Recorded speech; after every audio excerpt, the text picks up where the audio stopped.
The first repair schedules have been released for the 132 kilowatt T5 with biturbo and for the 120 kilowatt biturbo engine in the AMAROK. And with that, hello and welcome to Volkswagen TV Training. Thank you for joining us again. We'll be telling you all about repairing biturbo units and of course what that involves for you. Our trainer is Göran Krendler. Exactly what components are we talking about today? Hello. The first repair schedules are about replacing the external activation mechanism. That involves first replacing the pressure sensor for activating the wastegate flap, and second, replacing this potentiometer with a pressure sensor for activating the control flap. So what are the typical kinds of complaints we can expect if one of the components is defective? Complaints will pretty certainly be to do with the way the engine runs. That means that the customer will probably be complaining about lack of performance or poor acceleration. It may even be that the mill lamp has come on already and that there will be an entry in the fault memory or log memory. To understand why these faults cause precisely these complaints, we'll need to look a bit more closely at the way a biturbo unit works. And the most important question here is, when does which of the two turbochargers give the necessary boost? It's important to know that both turbochargers are constantly being driven and are constantly in operation. So it's not the case that one or other of the turbochargers can be switched on or off. But about our biturbo unit itself, the turbochargers are of course activated by exhaust gas. The exhaust gas flows through the manifold here into our biturbo unit, and after the engine has been started with low boost, this flap here, the control flap, is closed to start with, so that the exhaust gas is forced to flow here to the turbocharger. From the way it's constructed, that's the smaller turbocharger, the high-pressure turbocharger. The exhaust gas then carries on here, flows here into our second turbocharger, that's the low-pressure turbocharger, and then activates this turbocharger. As soon as the engine pressure increases a little, the control flap is opened a little, allowing the exhaust gas stream to divide. One part carries on along here to the high-pressure turbocharger, and the other part flows along here direct to the low-pressure turbocharger, so that the two turbochargers share the job of building up the boost. And then, to finish off, here in the upper pressure area of the engine, our control flap is fully opened, allowing the exhaust gas to flow here direct into our low-pressure turbocharger, activating this turbocharger.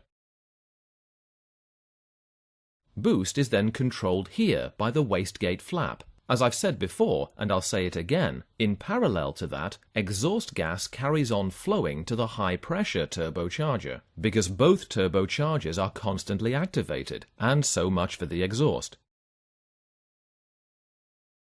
Now let's just have a look at the air side of the turbocharger. Once the engine is started with low boost, boost is created by the high-pressure turbocharger. That means that the exhaust gas activates the turbocharger, and here the air is compressed and flows along here under pressure to the engine. When the control flap is opened a little, the boost is provided to both turbochargers. That means that parallel to the air flowing here, the air here is still compressed, and then flows along here through the high-pressure turbocharger to the engine.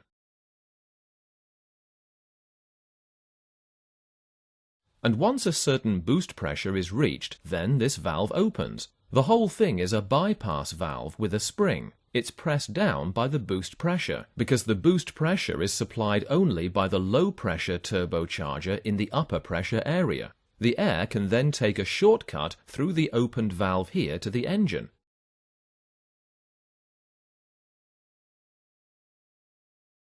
Because the maximum boost has already been built up by our low-pressure turbocharger, this diversion through the high-pressure turbocharger would be superfluous, and the airflow would then be slowed even more.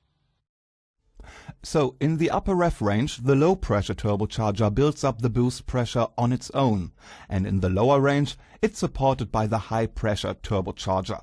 So what does that mean for narrowing down the fault? That means when the fault is described as the vehicle having problems in the lower boost range and when accelerating, that we can look for the fault in the control mechanism for the high-pressure turbocharger. And conversely, of course, if the vehicle isn't functioning properly in the higher boost range or doesn't achieve its top speed, then we can look for the fault here in the control mechanism for the low-pressure turbocharger. We have a biturbo engine in the T5 as well as in the AMAROK. All the work we are showing you today applies in principle to both engines, and they look relatively similar, but there is one difference. The visible difference is the intake pipe. Here next to me you can see the T5 engine with this conspicuous double intake pipe above the cylinder head. The reason for that is the compartment space in the T5.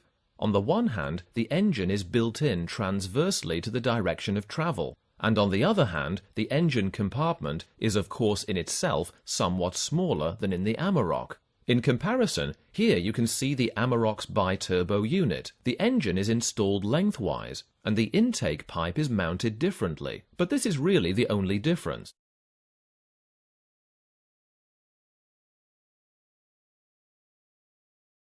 Our topic today in Volkswagen TV training is replacing the biturbo unit in the AMAROK and in the T5. There are repair kits for doing repairs. What do they include? The repair kit for the pressure sensor, that's the pressure sensor that controls the wastegate, includes the pressure sensor itself with its regulating rod.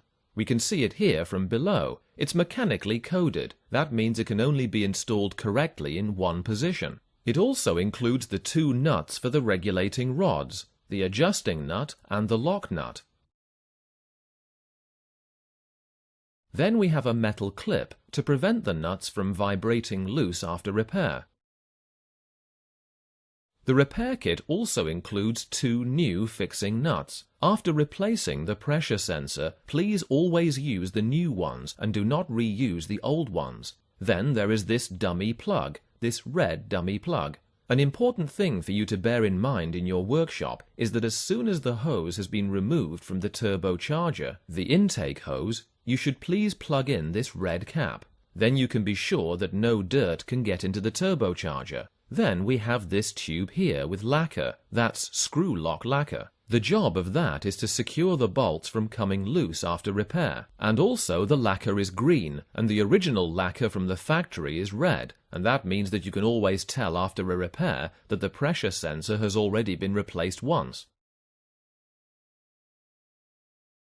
We have another repair kit, and that's the repair kit with the potentiometer with a pressure sensor.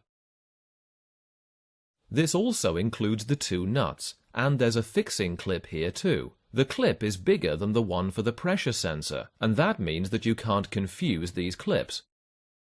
And the nuts that have to be replaced, the dummy plugs, and the screw lock lacquer are the same in both repair kits. So repair kits are to hand. We could almost set about replacing the pressure sensor now, but a little preparatory work is still needed. For instance, the air filter housing must be taken off. You have to remove the intake pipe and take off all the pressure hoses. Make space for working by removing the heat shield from the turbocharger.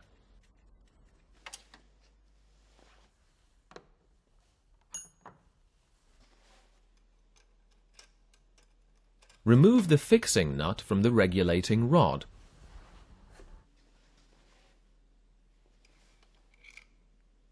The pressure sensor is fixed with two nuts.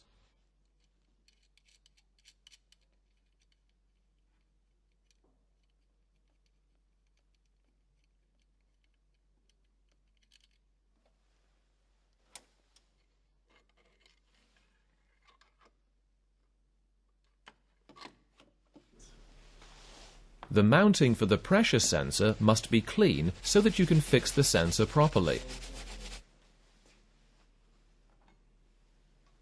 Only one nut may be screwed onto the regulating rod of the new pressure sensor. Pay attention to the correct position. It's marked mechanically. Tighten the fixing nut with the prescribed torque.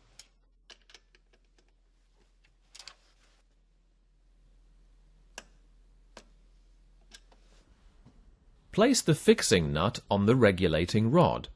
The adjustment lever must be easily movable on the regulating rod. Now connect the pressure sensor via a hose and a T-section with a vacuum pump and the 1397A turbocharger tester.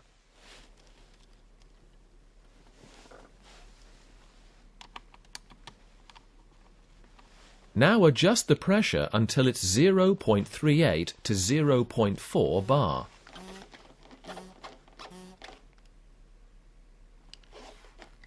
Push the regulating rod into the closed position and tighten the fixing nut until it's touching the adjusting nut. Then tighten the locking nut to the prescribed torque.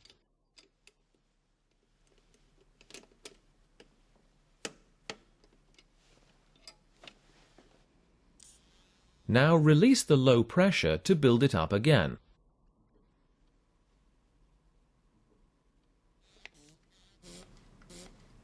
The flap lever must now be in closed position again. Now do that about 4 times to make absolutely sure that the adjusting lever is always at closed when there's a vacuum. Otherwise the turbocharger could be damaged. The fine adjustment of the regulating rod can be done with the dial gauge.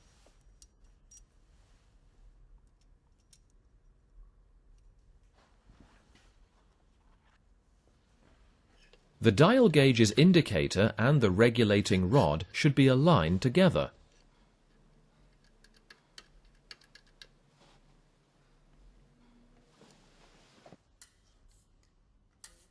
Now bring the pressure back down to 0.38 to 0.4 bar. The dial gauge shows the movement of the regulating rod.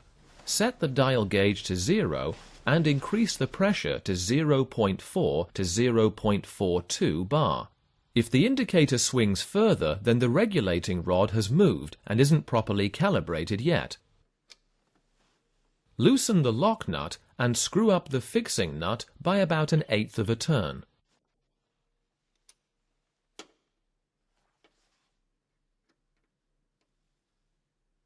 Repeat this adjustment until the indicator on the dial gauge no longer moves. The calibration is now correct. Only now can you be sure that the turbocharger can produce enough boost without getting damaged.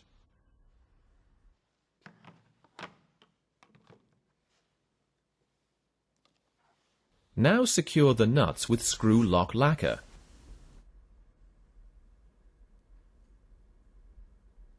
Use only the green lacquer provided in the repair set. When the lacquer is dry, put the securing clip on that's also provided, even if there wasn't one there before.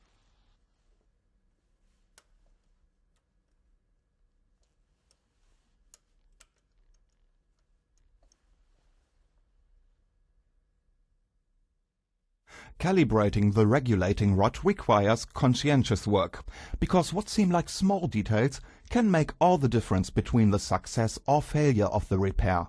Now we're going to talk about these details, so let's start with the most important but the easiest of them. Why should the regulating rod not be twisted? If the regulating rod is twisted, then the membrane inside the pressure sensor is twisted too, and that means that if it's mounted and fixed in a twisted condition, we would have a permanent fold in the membrane, and over time, on activation, this fold would rip, and that would destroy the membrane. Calibrating the regulating rod can possibly be a lot of work until the rod doesn't shift position anymore. What's all this work for?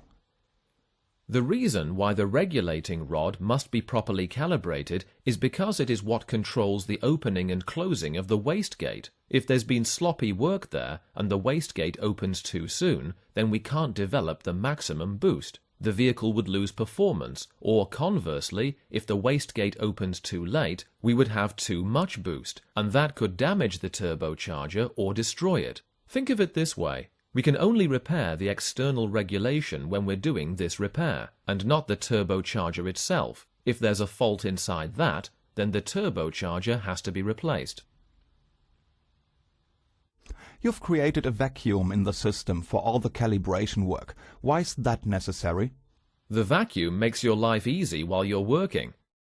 The regulating rod must be mounted in a retracted position. and if I try to do that by hand, I don't have enough strength in my hand to push the regulating rod in fully. So what chance would you have when you're trying to install it if you have to fit screws as well? So doing it with a vacuum is just to make your life much easier. You did the measuring with a hand pump, which also had a manometer, and then you had another manometer as well to read off the measurements. Isn't that just duplicating? The manometer on the hand pump is too imprecise for our calibration job. You can use it for a ballpark value, but it's no good for a correct calibration. To be really able to read off the correct values and do the job properly, we need the turbocharger tester with VAG number 1397A.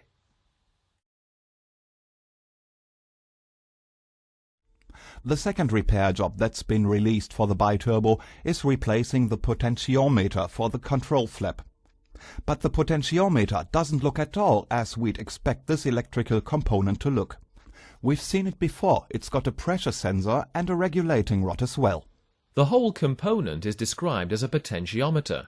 Here, of course, it comprises the pressure sensor, the regulating rod that activates the control flap here, and the actual potentiometer itself. That's up here on the pressure sensor. Calibrating the regulating rod on the potentiometer is done, unlike the regulating rod on the pressure sensor with the diagnosis tester. There are a few jobs you need to do before doing this repair too. Again, you need to remove the air filter housing, the intake pipe, and all the pressure hoses as well as the heat shield on the turbocharger.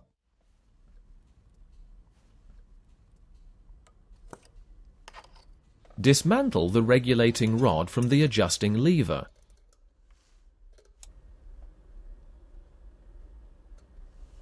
The fixing screws are underneath the potentiometer case.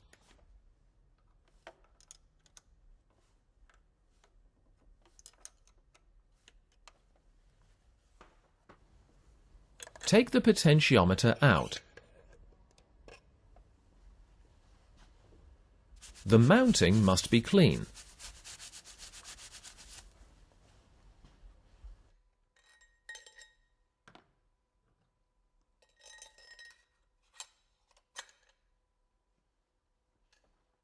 Pay attention to the correct installation position of the potentiometer.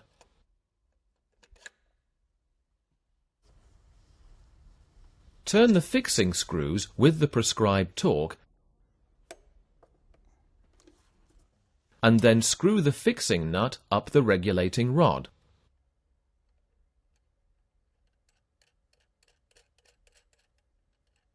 The adjusting lever must be easily movable on the regulating rod.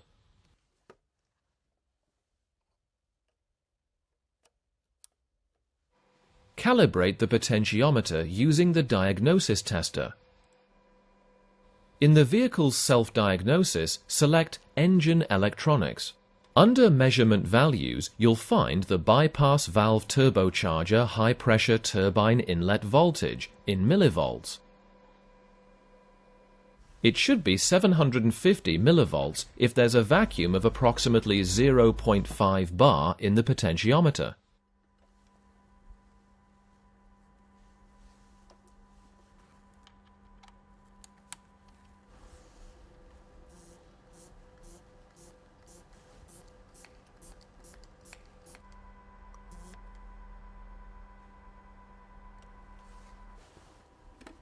Screw the fixing nut up the regulating rod until the nut is touching the flap lever. Now look at the voltage. Turn the nut until you have 750 millivolts.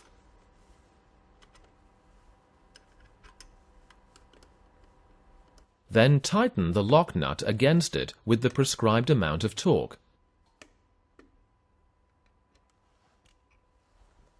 Let the vacuum out of the system so that you can create it again straight away afterwards.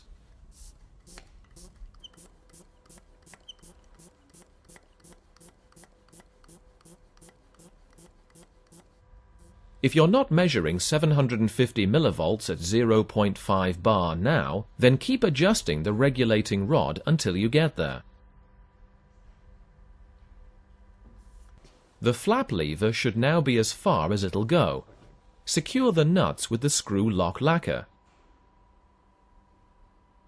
Use only the green lacquer provided in the kit. When the lacquer is dry, fit the securing clip that's also provided.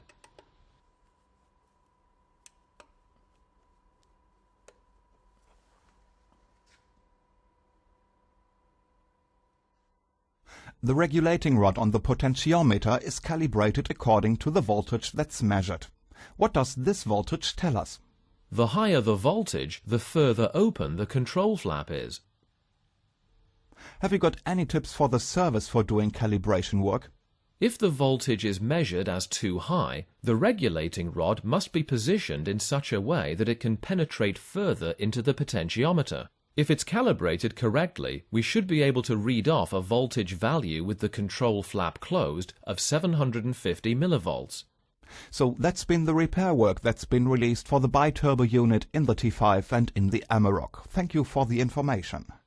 And thank you very much for watching and for your interest. Goodbye and take care. And because we've been able to help you in your everyday work, please click again on Volkswagen TV training soon. See you. Goodbye.